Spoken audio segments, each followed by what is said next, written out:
ख्याल से। नहीं शांतनु, देखिए बिल्कुल अमन, आप ठीक कह रहे हैं कि जो भी राजनीति का विद्यार्थी है, राजनीति का एनालिस्ट है, उसके लिए 24 अब बिल्कुल एक खुली किताब हो गई है। जहां भाजपा ने पहले से बहुत अच्छा प्रदर्शन किया था। पिछली बार आपको याद है 2018 में भाजपा ये तीनों स्टेट हार गई थी, तो आपको एक्साइटमेंट एकदम से बन गया था कि बाजी पलट सकती है क्या, लेकिन भाजपा ने बिल्कुल 25/25, 24/24 हर स्टेट में मार के उसको डिस्प्रूव कर दिया। तीनों स्टेट हारी थी, तीनों स्टेट हारी थी। मध्य प्रदेश हारी थी बीजेपी, छत्तीसगढ़ हारी थी, छत्तीसगढ़ हारी थी, और तीनों स्टेट में बहुत अच्छा परफॉर्म किया था। लेकिन अब तो वो जीत भी चुकी है और इलेक्शन बिल्कुल 4 महीने बाद, 6 महीने, 5 महीने बाद इलेक्शन है। और जिस तरह से मोदी जी अगर आमतौर पर होता है ना, आप क्योंकि आपने योगी आदित्यनाथ पर किताबें भी लिखी हैं, आप दुनिया भर में जाते हैं, ये सारी चीजों आपने स्टडी, ये क्या स्टडी होती है? आमतौर पर देखता है कि ग्राफ जो है ना समय के साथ वो थोड़ा सा बिल्कुल शेड मतलब उसका थोड़ा ढलान आता है। ये जो आपने 18 में हारे, 23 में जीत रहे हैं, अब 24, 27, 29 फिर आगे क्या होगा? Narendra Modi is a topic of study की एक व्यक्ति जिसकी उम्र के साथ, उसके काम के साथ ग्राफ बढ़ रहा है। जैसा शहजाद ने कहा, प्रो इनकम्बेंसी एक नैरेटिव में आ गया। पहले हम ये शब्द ही नहीं सुनते थे। 10 साल पहले पत्रकारिता में प्रो इनकम्बेंसी शब्द ही नहीं था। एंटी इनकम्बेंसी एक लेजी सा एनालिसिस था, सरकार बदली, एंटी इनकम्बेंसी बस एक था। देखिए मैं 3 महीने से ऑक्सफोर्ड में था, मेरी कई क्लासों में नरेंद्र मोदी डिस्कस हुए, कभी क्लाइमेट पे, कभी कॉप पे, कभी यूक्रेन वॉर पे, कभी स्पेस मिशंस पे। तो नरेंद्र मोदी विश्व का, मतलब पत्रकारों में भी ये हमेशा डिबेट का टॉपिक हम लोग भी कि ब्रांड मोदी 10 साल हो गए, ब्रांड मोदी घिस के ब्रांड मोदी, बीजेपी इतना आगे पहुंच गई, अब शायद थोड़ा अब थोड़ा ढलान। ये तो ब्रांड मोदी समय के साथ और चमक रहा है क्योंकि डिलीवरी हो रही है, डिलीवरी हो रही है। ठीक है, अब ऋषि वो अभी शहजाद ने एक सवाल पूछा है, आपने सुना वो सवाल? नहीं, मेरा पनौती कौन, मैं पूछना चाहता हूँ। वो पनौती कौन पूछ रहे हैं, जवाब दे दीजिए ना। अरे मैं पनौती, मेरा सवाल आप समझ जाते हैं। शहजाद का सवाल है भाई, शहजाद ने पूछा पनौती कौन? नहीं देखिए, मैं प्रधानमंत्री, आदरणीय प्रधानमंत्री के लिए ऐसे शब्दों का मैं इस्तेमाल नहीं करना चाहता हूँ। और जिन्होंने भी ऐसा किया, हालांकि राहुल गांधी ने प्रधानमंत्री का नाम नहीं लिया था, ये बीजेपी वाले खुद प्रधानमंत्री के लिए कहते हैं कि राहुल गांधी ने ऐसा कहा है। अमन जी लिया था, शहजाद भाई राहुल गांधी को गाली दे अमन जी उन्होंने पीएम पनौती मोदी होती है ये कहा था। अरे सुन तो लीजिए, राहुल गांधी पीएम पनौती मोदी होती है ये उन्होंने कहा था। आज पूछिए ये राहुल गांधी को गाली दे के प्रवक्ता बन गए बेचारे। ये आज तक सरपंच का चुनाव नहीं जीता, जो आदमी राष्ट्रीय प्रवक्ता बन गया था ना। अब कौन? आप मुझे सवाल तो पूछने दीजिए, सवाल देखिए। राजस्थान, मध्य प्रदेश, छत्तीसगढ़, अब कौन? अब मेरा सवाल तो मुझे पूछने दीजिए। बिल्कुल देखिए, जवाब देने हैं, सवाल पूछने। शहजाद भाई से मेरा सवाल है कि तेलंगाना में जो चुनावी कमान था, अमित शाह नरेंद्र मोदी जी के हाथों में था, तो वहां जो पार्टी हारी है, तो ये तो कांग्रेस भी कहेगी। तो 1998 से लेकर 2018 तक सबसे हाई राजस्थान में मेरा बोलने तो दीजिए। तेलंगाना में 1 सीट थी, 7 सीटें हुई। ये बात तो कांग्रेस भी कर सकती है अमन भाई, ये तो कांग्रेस भी कर सकती है। क्या कह सकती है? 1998 से लेकर 2018 में 2003 में 53 सीटें आई थी कांग्रेस को। आप इस परफॉर्मेंस से खुश हैं? सबसे खूबसूरती ये चीज है कि आप संतुष्टि का भाव बहुत जरूरी है। आपके प्रदेश अध्यक्ष के जो गृह विधानसभा है प्रतापगढ़, अच्छा वो चुनाव हार गए। आप बीजेपी की इस महाजीत पर ना अनुराग ठाकुर से भी बात की है, न्यूज 18 इंडिया ने, अमीश ने बात की न्यूज 18 इंडिया पर, केंद्रीय मंत्री अनुराग ठाकुर मेरे साथ जुड़ रहे हैं, केंद्रीय मंत्री, सीधा उनका रुख कर सकते हैं। अनुराग जी आपका अभिनंदन है। सबसे पहले तो मैं ये जानना चाहता हूं आपसे कि ये जीत का सेहरा, ये जीत का टीका किसको? ये जीत खास है, जनता को मोदी जी पर विश्वास है। मोदी मैजिक चला है, देश में एक ही गारंटी, मोदी जी की गारंटी चल रही है। और जैसे पूरी दुनिया को भारत और भारत के नेतृत्व पर विकास है, वैसे तीनों राज्यों की जनता ने अपना विश्वास व्यक्त करके बताया है डबल इंजन की सरकार ही चाहिए, क्योंकि लास्ट माइल डिलीवरी, जन जन के कल्याण के लिए, गरीब कल्याण के लिए यही काम करते हैं। और मैं एक बात यहां पर और कहूंगा, जीत का सेहरा मोदी जी के सिर जाता है, क्योंकि मोदी जी का ही चेहरा था, मोदी जी पर ही जनता ने विश्वास व्यक्त किया है, मोदी जी ने ही संकल्प लिया था कि इन राज्यों का कल्याण करेंगे और गरीब कल्याणकारी योजनाओं का एक बहुत बड़ा लाभ, और मोदी जी का ईमानदार चेहरा का बहुत बड़ा लाभ भाजपा को मिला है। जी, लेकिन दो चीजें बहुत अहम है। एक तो हिंदी पट्टी में कांग्रेस का सफाया हो गया है, और ये वो चुनाव था जिससे पहले सनातन को लेकर बहुत सारी बातें की गई, बहुत सारी अपशब्द की गए, और मीडिया को भी टारगेट किया गया, क्योंकि आप INB मिनिस्टर है। क्या आपको लगता है कि देश की जनता ने एक बड़ा संदेश दिया है कांग्रेस को और विपक्षी दलों को? घमंडिया गठबंधन का घमंड और अहंकार चूर चूर हुआ है। जिन्होंने तिरस्कार और बहिष्कार किया था मीडिया का, आज देखिए उनके लोग भी आपके चैनल पर नहीं आ पा रहे। जनता है, सब जानती है।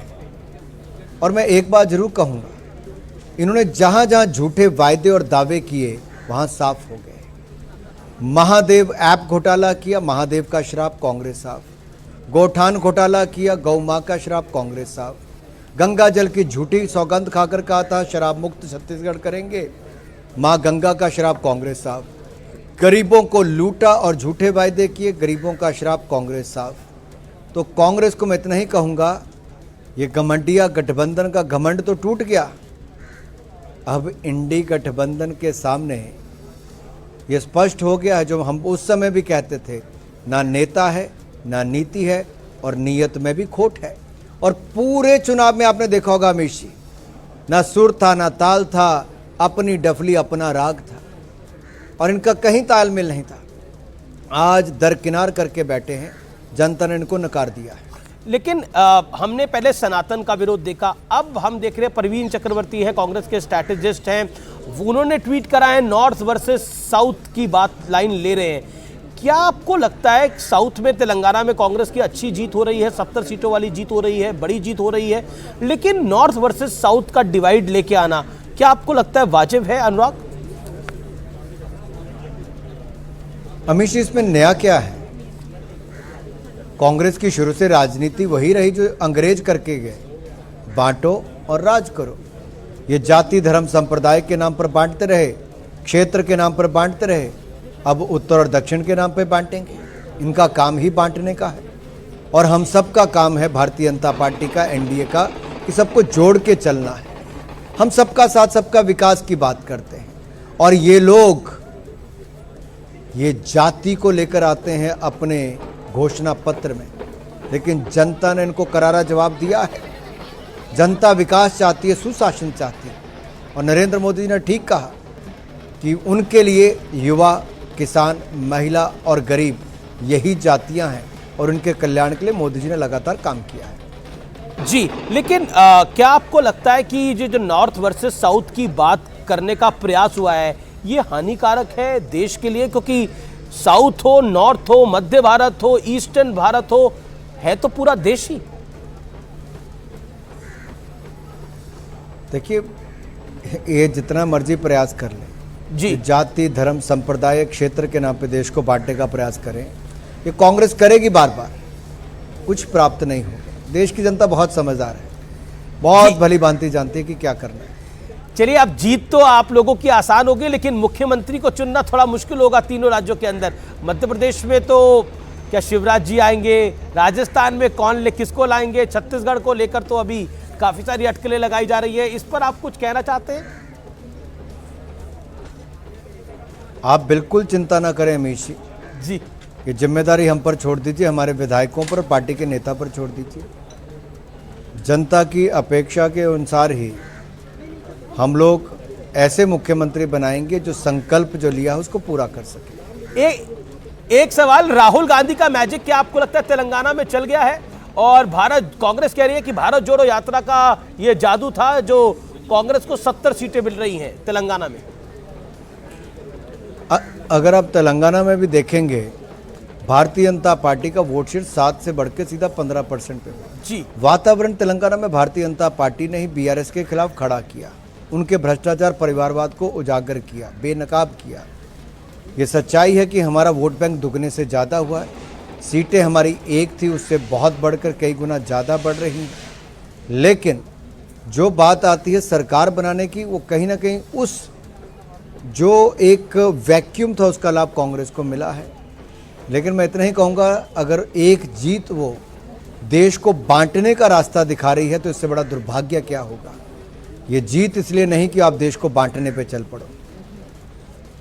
जी, वर्ल्ड कप हुआ था हाल ही में, आपको याद होगा अमित जी, नहीं, अभी अगर आपको याद होगा, राहुल गांधी जी ने जब केरल से चुनाव जीता था तो उसके बाद उन्होंने कहा था कि उत्तर के लोगों को कुछ समझ में नहीं आता है।